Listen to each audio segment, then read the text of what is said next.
Hi friends, பார்த்தீங்கன்னா India versus இங்கிலாந்தோட third டெஸ்டோட தோல்விக்கான காரணத்தை பற்றி நமக்கு அப்புறம் வீடியோக்குள்ள போயிடலாம். அதுக்கு முன்னாடி நம்ம சேனல் எல்லாரும் மறக்காம சப்ஸ்கிரைப் பண்ணிட்டு பாருங்க. இந்த மேட்ச் பார்த்தீங்கன்னா லார்ட்ஸ் கிரிக்கெட் ஸ்டேடியத்தில் நடந்துச்சு.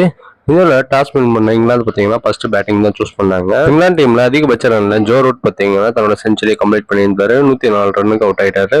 அதுக்கப்புறம் பிரைடன் கார்ட்ஸ் பார்த்தீங்கன்னா 56 ரன்னும், ஜேமி ஸ்மித் 51 ரன் அடிச்சிருந்தாரு. பென் ஸ்டோக்ஸ் 44 ரன் அடிச்சிருந்தாரு. இப்போ பார்த்தீங்கன்னா 44 ரன் அடிச்சிருந்தாரு. மொத்தமா இங்கிலாந்து பாத்தீங்கன்னா 387 ரன்னுக்கு ஆல் அவுட் ஆயிருப்பாங்க. இந்தியன் டீமோட பவுலர்ஸ்ல ஜஸ்பிரீத் பும்ரா பாத்தீங்கன்னா 5 விக்கெட் அவ்வளோ எடுத்திருந்தாரு. அதுக்கப்புறம் முகமது சிராஜ் 2 விக்கெட்டும், நிதிஷ்குமார் ரெட்டி பாத்தீங்கன்னா 2 விக்கெட் எடுத்திருந்தாரு. ஜடேஜா 1 விக்கெட் எடுத்திருந்தாரு. அடுத்து இந்தியா தான் பேட்டிங் வந்தாங்க. இந்தியன் டீம்ல அதிகபட்ச ஸ்கோர்ல KL ராகுல் பாத்தீங்கன்னா தன்னோட செஞ்சுரியை கம்ப்ளீட் பண்ணிட்டு அவுட் ஆயிருப்பாரு. அதுக்கப்புறமேட்டு பாத்தீங்கன்னா ரிஷப் பண்ட் 74 ரன்னும், ரவீந்திர ஜடேஜா பாத்தீங்கன்னா 79 ரன் அடிச்சிருந்தாரு. கருண் நாயர் 40 ரன் அடிச்சிருந்தாரு. இந்தியாவும் பாத்தீங்கன்னா 387 ரன்னுக்கு ஆல் அவுட் ஆயிருப்பாங்க. இங்கிலாந்து டீமோட பவுலர்ஸ்ல கிறிஸ் வோக்ஸ் பாத்தீங்கன்னா 3 விக்கெட்டும், ஜோப்ரா ஆர்ச்சர் 2 விக்கெட் எடுத்திருந்தாரு. பென் ஸ்டோக்ஸ் 2 விக்கெட் எடுத்திருந்தாரு. பிரைடல் கார்ஸ் பசீர் இந்த 2 பேரும் ஆளுக்கு 1 விக்கெட் எடுத்திருந்தாங்க. செகண்ட் இன்னிங்ஸ் பாத்தீங்கன்னா ஸ்டார்ட் ஆச்சு. இங்கிலாந்து பாத்தீங்கன்னா வரிசையா கொஞ்சம் விக்கெட்டோட ஆரம்பிச்சிருவாங்க. இங்கிலாந்து டீம்ல பாத்தீங்கன்னா அதிகபட்ச ரன்ல ஜோ ரூட் பாத்தீங்கன்னா 40 ரன் அடிச்சிருக்காரு. பென் ஸ்டோக்ஸ் 33 ரன் அடிச்சிருந்தாரு. மற்றபடி வேற யாரும் பாத்தீங்கன்னா அந்த அளவுக்கு கண்டிபியூஷனே பண்ணல. எல்லாரும் பாத்தீங்கன்னா 8-7 அவுட் ஆயிட்டு போயிருப்பாங்க. இங்கிலாந்து வரிசையா விக்கெட் விட்டதுனால ஃபைனலா பாத்தீங்கன்னா 192 ரன் தான் அடிச்சிருந்தாங்க. அதுக்குள்ளேயும் ஆல் அவுட் ஆயிட்டாங்க. இந்தியா பவுலர்ஸ் பாத்தீங்கன்னா நல்லா பவுலிங் பண்ணாங்க. வாஷிங்டன் சுந்தர் பாத்தீங்கன்னா 4 விக்கெட் எடுத்திருந்தாரு.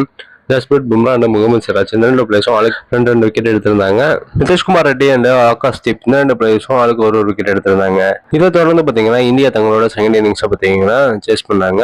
193 ரன் அடிச்சா பாத்தீங்கன்னா இந்தியா வெற்றி பெற்றுவாங்க. ஜெய்ஸ்வால் பாத்தீங்கன்னா டக் அவுட் ஆகிட்டு போயிருப்பாரு. அதுக்கு அடுத்தபடியா வந்த கருண் நாயர் பாத்தீங்கன்னா 14 ரன் அவுட் ஆக, சுப்மன் கில்லும் பாத்தீங்கன்னா 6 ரன் அவுட் ஆகிட்டு போயிருப்பாரு. ரிஷப் பண்ட் பாத்தீங்கன்னா 9 ரன் அவுட் ஆயிருப்பாரு. இந்தியா கடைசி விக்கெட் வரைக்கும் பாத்தீங்கன்னா போராடினாங்க. இங்கிலாந்து பாத்தீங்கன்னா 1 விக்கெட் எடுத்தா மேட்சை பாத்தீங்கன்னா பிட் பண்ணிடுவாங்க. ஜடேஜா பாத்தீங்கன்னா தன்னோட 50 பாத்தீங்கன்னா கம்ப்ளீட் பண்ணாரு. லார்ட்ஸ் கிரிக்கெட் கிரவுண்ட்ல பாத்தீங்கன்னா இந்திய அணிகள் தொடர்ச்சியா பாத்தீங்கன்னா 2 இன்னிங்ஸ்ல 50 ரன்னுக்கு மேல அடிச்சதை பாத்தீங்கன்னா வரலாற்று சாதனை இவர் தான் நிகழ்த்திருக்காரு. இங்கிலாந்து பாத்தீங்கன்னா ஃபைனலா சிராஜோட விக்கெட் எடுத்து 22 ரன் வித்தியாசத்துல பாத்தீங்கன்னா இந்த மேட்சை வின் பண்ணிருப்பாங்க. இந்த மேட்சுக்கான தோல்விக்கான காரணம் என்னன்னு பாத்தீங்கன்னா இந்தியன் டீமோட பேட்டிங் பாத்தீங்கன்னா அந்த அளவுக்கு பெருசா பாத்தீங்கன்னா எஃபெக்டிவா செகண்ட் இன்னிங்ஸ்ல விளையாடல. அதே பாத்தீங்கன்னா ஒரு தோல்விக்கான காரணமா தான் இருக்கும். இங்கிலாந்து பவுலர்ஸ் அதிக விக்கெட் யாரும் எடுத்திருந்தாங்கன்னா பென் ஸ்டோக்ஸ் 3 விக்கெட்டும், ஜோப்ரா ஆர்ச்சர் 3 விக்கெட் எடுத்திருந்தாங்க. உங்களுக்கு ரவீந்திர ஜடேஜா பிடிக்கும்னா ஜடேஜா கமெண்ட் பண்ணுங்க. இது போன்ற கிரிக்கெட் அப்டேட்டோட மறக்காம சேனலை சப்ஸ்கிரைப் பண்ணி ஷேர் பண்ணுங்க. Next bye by.